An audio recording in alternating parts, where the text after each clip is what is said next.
कुंडली में चार हाउस जो है वो आपका धन योग बनाता है। इसमें second house and 11th house जो होता है वो आपका धन योग बनाता है, क्योंकि सेकेंड हाउस धन का है और 11th हाउस जो है वो इच्छा पूर्ति का है। तो 4 हाउस बिल्ड धन योग in our horoscope, in which number second house and 11th house and build prosperity, yoga of prosperity. Second house and 11th house. Second house is the house of our wealth and 11th house is the house of wish fulfillment. इसके अलावा और 2 house होते हैं जो धन योग बनाते हैं हमारा कुंडली में, वो है 5th house and 9th house. 5th house and 9th house, ये 5th house and 9th house को हम लक्ष्मी स्थान बोलते हैं। And another 2 house which build yoga in our prosperity yoga in our horoscope, they are 5th house and 9th house. These 2 houses are called prosperity yoga. So totally 4th house which can build धन योगा हमारा कुंडली में धन योगा बना सकता है। 4 घर totally 12th house, 11th house, 5th house and 9th house. Total 4 house can build prosperity yoga in our horoscope. They are number 2nd house, 11th house, 5th house and 9th house. अब ये जो 4 house है इसके बीच में कोई संबंध बनना चाहिए। तो अगर संबंध बने तो हमारा कुंडली में धन योग बनता है। If this 4 house have inter relationship between them, then they can build prosperity yoga in our life. लेकिन हमको पहले देखना पड़ेगा जो इस 4 हाउस में 2 हाउस आपस में धन योग बनाता है। हमको देखना पड़ेगा जो ये 2 हाउस है इसका जो लॉर्ड है बीच दोनों जो लॉर्ड होगा, मतलब है 2 हाउस जो हमारा धन योग बनाएगा उसका जो लॉर्ड होगा वो क्या मित्रता की या शत्रुता के साइन में है। आपस में दोनों प्लैनेट के अंदर मित्रता है या शत्रुता है, ये पहले देखना पड़ेगा। और बाद में देखना पड़ेगा Navamsa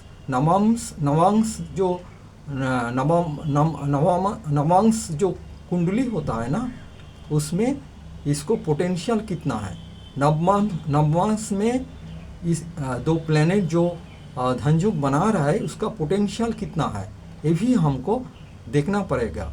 first we have to see that the 2 planet between the fourth houses, 2nd house, 11th house, 5th house and 9th house, if they the lord of this 4th house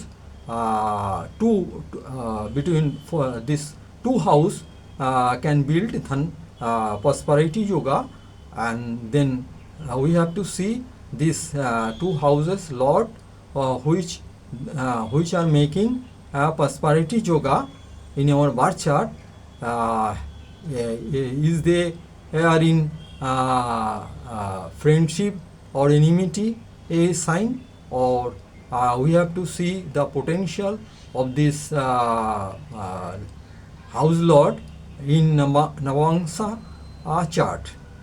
Then we can say how much money we can get. We have to first decide these things. Now we are taking a birth chart of a person, and we are discussing about the Dhan Yoga. Then after we will be ready to make our birth chart, to see our birth chart, and it is very easy. I am explaining you the how we can see the Dhana Yoga in any birth chart. हाँ,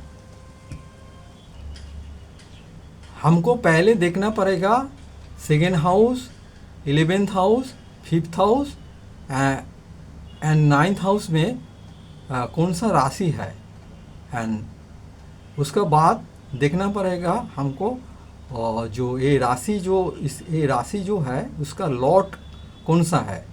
first we have to see the houses, second house, 11th house, 5th house and 9th house, the sign, the which sign is there, and the which lord of this, which are the lord of this house. We know that number 1, हम ये जानते हैं जो number 1 और number 8 जो होता है, इसका जो लॉर्ड होता है, ये जो साइन होता है राशि, इसका जो लॉर्ड होता है वो मार्स अर्थात मंगल होता है. और नंबर 2 और 7 का जो राशि है, 2 और 7 जो राशि है, उसका जो लॉर्ड है वो वेनस अर्थात शुक्र होता है. और नंबर 9 और नंबर 11 मतलब नंबर 9 और नंबर 12, हाँ, इसका जो लॉर्ड होता है इसको जुपिटर कहते हैं, बृहस्पति, गुरु जिसको कहते हैं, समझ रहे. और नंबर 10 और नंबर 11 जो राशि है उसका जो लॉर्ड है उसको कहते हैं सैटर्न अर्थात शनि. और नंबर 3 और नंबर 6 जो राशि है इसका जो लॉर्ड होता है, मतलब स्वामी जिसको कहते हैं लॉर्ड, वो होता है बुध. और नंबर 5 का जो लॉर्ड होता है वो है सन, सूर्य. और नंबर 4 का जो लॉर्ड होता है वो है मून अर्थात चंद्रमा. First we have to see the sign in that four houses, second house, 11th house, 5th house and 9th house, which sign is there. We all know that number 1 and number 8 sign are of Mars, and number 2 and number 7 sign is of Venus, and number 9 and number 12 sign is of Jupiter, and number 10 and number 11 sign is of Saturn, number 3 and number 6 sign is of Mercury, number 5th sign is of Sun, and number 4 sign is of Moon. And first I am showing any person's birth chart, then we will be clear how this धन योग बनते हैं. देखिए ये जो कुंडली है इसमें हमारा जो सेकेंड हाउस है उसका राशि है 11, अर्थात इसका जो लॉर्ड होगा वो सैटर्न होगा. और नंबर 11th जो हाउस है अर्थात उसका जो राशि, उसमें जो राशि है वो है नंबर 8. हाँ, तो इसका जो लॉर्ड स्वामी होगा वो होगा मार्स. और जो 5th हाउस जो है उसका जो साइन है वो नंबर 2 है। मतलब इसका जो लॉर्ड मतलब स्वामी होगा वो होगा वेनस। और नौवा जो 9th हाउस है उसका जो साइन है, राशि है, वो है नंबर 6 अर्थात मरकरी। इसका जो लॉर्ड होगा मरकरी होगा।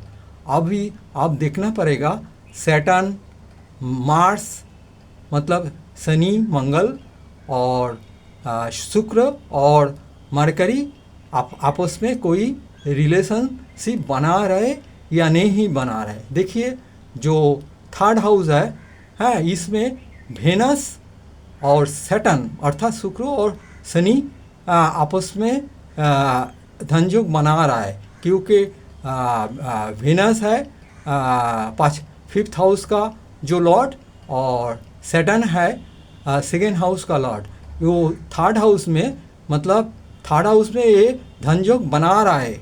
और 4th हाउस में देखिए यहाँ पर मार्स और मरकरी आपस में धनयोग बना रहा है। मार्स कौन है? मार्स है 11th हाउस का जो लॉर्ड है वो मार्स है, देखिए। और मरकरी कौन है? वो जो 9th हाउस है उसका लॉर्ड है।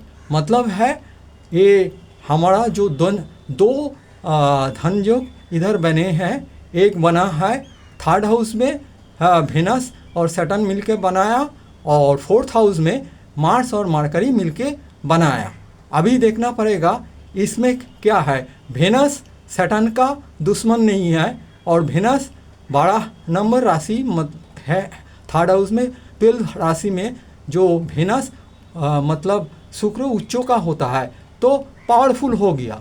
और देखिए मार्स और मरकरी का बीच में कोई दुश्मनी नहीं है, और 1 नंबर 4th हाउस में जो 1 नंबर राशि है वो मार्स का खुद का राशि है। मतलब है इधर मार्स पावरफुल है।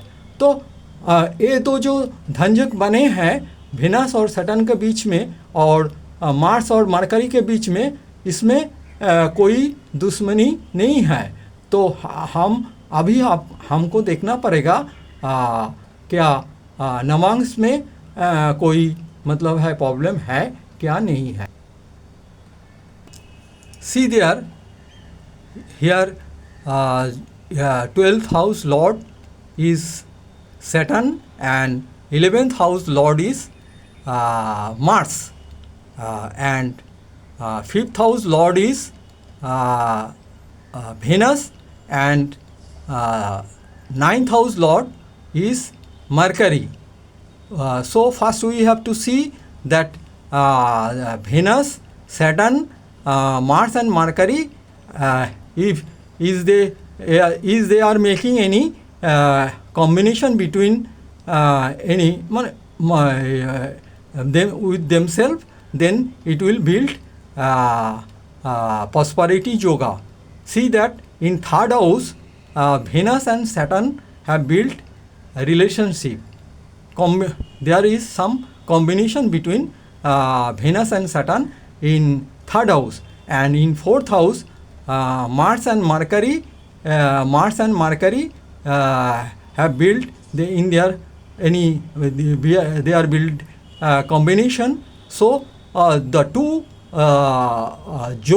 prosperity yoga, we see two prosperity yoga, one in 3rd house and the second is in 4th house. 3rd house there is Saturn, between Saturn and Venus, and in 4th house they are between Mars and Mercury. First see that Venus and Saturn, there is no the two planets have no enmity, and Venus in 12 3rd house 12 जो sign है Venus का मतलब है वो सही है, मतलब है उसमें उसको हाई इंक्रीज होता है उसमें है। और 4th हाउस जो है 4th हाउस में Mars own sign of Mars, number 1 sign Aries sign, Mars, the sign of Mars, and there is no enmity between Mars and Mercury, and now we have to see is there which in numbers the power potential of this four planet. We have to see now in numbers what potential are of this four planet and who is more powerful. आप देखिए नवमांश कुंडली में जो हम वही जातक का हम निकल के आपके सामने प्रेजेंट कर रहे जो उसका जो 10th हाउस है जिसमें राशि है नंबर 7, उसमें मार्स है और वेनस है।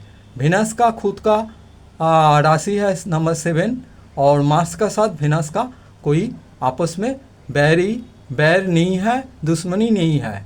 और सैटर्न जो है वो 7th हाउस में है जहाँ 4 नंबर राशि है, मून का राशि है। सैटर्न का मून से दुश्मनी है तो सैटर्न इधर को कमजोरी हो गया। और मरकरी देखिए 5th हाउस में 2 नंबर राशि में है, मतलब है मरकरी का साथ जो 2 नंबर राशि होता है वो वेनस का है तो मरकरी के साथ वेनस का कोई दुश्मनी नहीं है। तो हमको हम देखें जो बार चार्ट में था पहले उधर को हम जो देखे वो आके नवमांश में उसका पोटेंशियल कितना है, वेनस का पोटेंशियल सबसे ज़्यादा है और मार्स का भी है, सैटर्न का पोटेंशियल कम है और मरकरी का भी पोटेंशियल सही है। सबसे ज़्यादा पोटेंशियल जो है वो वेनस का है। सो हमको अब कब रिजल्ट देगा, वेनस सबसे ज़्यादा पावरफुल इधर है। और हमको कब धन मिलेगा, हमको धन मिलेगा जब उसका जो बारी आएगा तब धन मिलेगा। See that in 10th house the sign in 10th house is number 7 and there in Navamsa chart of that person there is Venus and Mars in 10th house and the sign in 10th house is number 7 which is of the own sign of Venus and Mars between there is no enmity between Mars and Venus. So Venus is in Navamsa chart Venus is more powerful and then Mars is also powerful. And in 7th house see that there is the sign number 4 which is the sign of moon. Saturn have the enmity with moon, so Saturn here is not so powerful. And see that in 5th house Mercury in number 2 sign which is the sign of Venus. Mercury have no enmity with Venus, so Mercury is also powerful. So at last we can take decision that Venus is more powerful, Mars is also then after powerful, and Mercury is also then after powerful, and less powerful is Saturn. And we get the money in the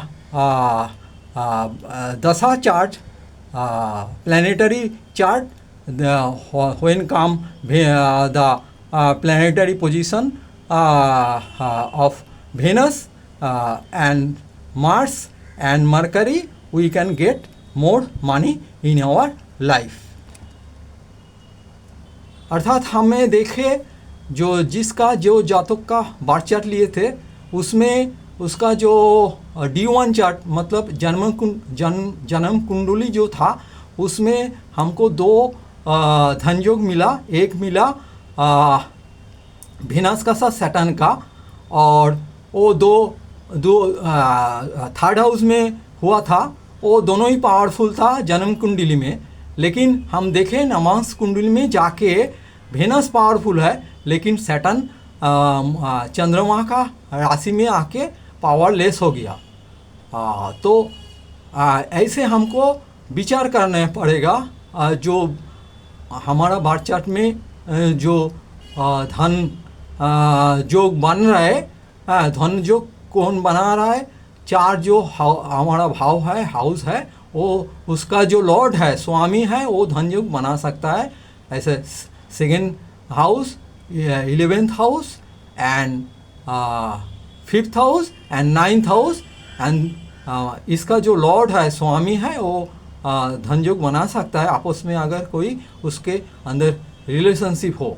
हम देखे हैं जो जातक का कुंडली लिए थे उसमें हम देखे थे जो थर्ड हाउस में जो एक धन योग बना है वो बना है सैटर्न वीनस का साथ। जो सैटर्न था सेकेंड हाउस का स्वामी था और वीनस जो था वो 5th हाउस का स्वामी था। तो आपस में धन योग बनाया। और जो थर्ड हाउस में जो राशि था वो था 12 नंबर राशि था और वीनस उच्चों का होता है 12 नंबर राशि में, और वीनस और सैटर्न का बीच में कोई दुश्मनी नहीं है। तो हम बोल सकते थे पहले जो बर्थ चार्ट उसका जन्म कुंडली है उसको देखकर हम बोल सकते क्या पहले हमको सीधा डिसीजन हम ऐसा ले सकते क्या वीनस और सैटर्न दोनों का ही पावर है, दोनों ही हमको धन दिला सकता है। उसका जो दशा आएगा, दशा सीक्वेंस में मतलब है जब उसका शुक्र का दशा आएगा हमको ज़िंदगी में ज़िंदगी में बहुत पैसा मिलेगा, धन मिलेगा। और सैटर्न का भी जब दशा आएगा तो हमारा ज़िंदगी में दशा हमको पैसा मिलेगा। लेकिन हमको देखना पड़ेगा इसका अंदर में कोई दुश्मनी नहीं है। वो तो सिद्धांत हम देखे हैं जन्म कुंडली में कोई उसको अंदर वीनस और सैटर्न का अंदर कोई दुश्मनी नहीं है। और वीनस जो है उच्चों का होके थर्ड हाउस में 12 नंबर राशि में है। तो वीनस सबसे ज़्यादा पावरफुल है और सैटर्न भी पावरफुल है। लेकिन नवांश में जाके हम कुंडली में जाके देखा सैटर्न जो है वो 7th हाउस में 4 नंबर राशि में है। 4 नंबर राशि चंद्रमा का है। चंद्रमा का साथ सैटर्न का शनि का वैरिता है, मतलब है दुश्मनी है।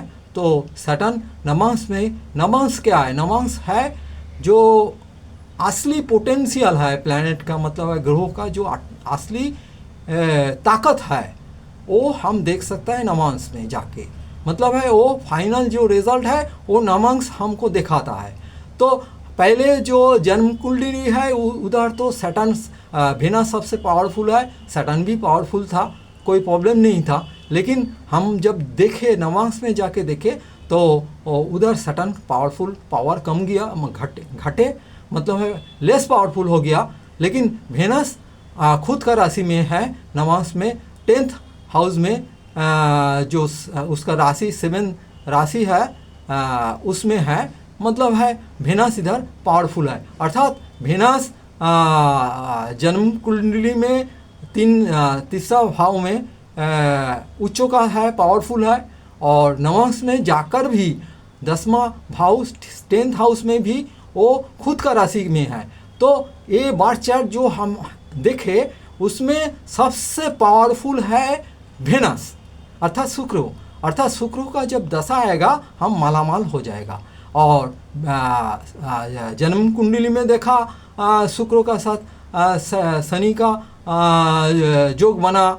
लेकिन जो नवांश में जाके देखे सैटर्न का जो बॉल है वो घट गया, अर्थात निर्बल हो गया, मतलब उसका जो पावर है वो घट गया।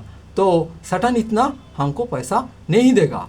हाँ, तो हम देखे बार चार्ट में देखे क्या मरकरी और मार्स का बीच में चौथे भाव में 4th हाउस में एक जोग बना था। अभी जो जोग है उसमें मरकरी और मार्स का अंदर में कोई बैरिता मतलब है दुश्मनी नहीं है। और मार्स जो 4th हाउस में नंबर 1 एक नंबर राशि था वो मार्स का खुद का राशि है। तो मार्स 4th हाउस में पावरफुल है और मार्स का साथ मरकरी का कोई दुश्मनी नहीं है।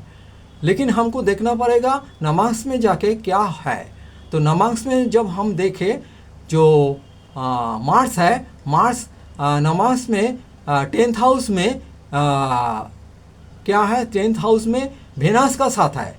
और वेनस का सेवेंथ राशि में 10th हाउस 7th राशि है, और वेनस का साथ है। वेनस का साथ मार्स का कोई दुश्मनी आपस का कोई दुश्मनी नहीं है, अर्थात मार्स इधर पावरफुल है, लेकिन वेनस से कम पावरफुल है, क्योंकि वेनस खुद का साइन में बैठे हैं, इधर 10th हाउस में खुद का साइन में बैठे हैं, और जन्म कुंडली में वो 3rd हाउस में वो उच्च का है। मतलब है दोनों जगह पर वेनस सबसे बढ़िया है। तो वेनस का शुक्र का जो दशा आएगा हमको मालामाल कर देगा।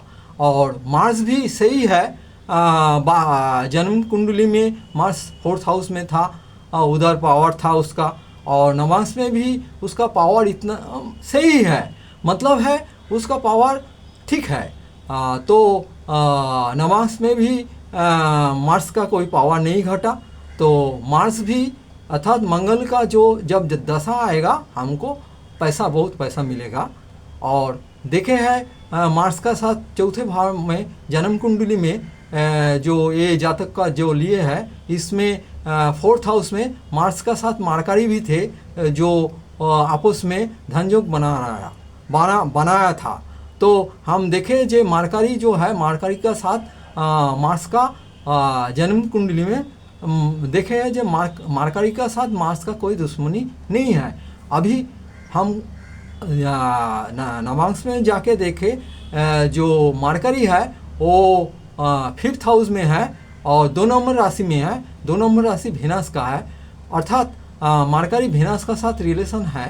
तो लेकिन वेनस का साथ मार्करी का कोई दुश्मनी आपस का दुश्मनी नहीं है। अर्थात क्या है, मार्करी भी सही है, जन्म कुंडली बातचात में 4th हाउस में भी सही है, और नवांश में भी जातक का सही है। अर्थात मार्करी का जब दशा आएगा हमको पैसा देगा। लेकिन इतना मतलब है सबसे ज़्यादा देगा वेनस।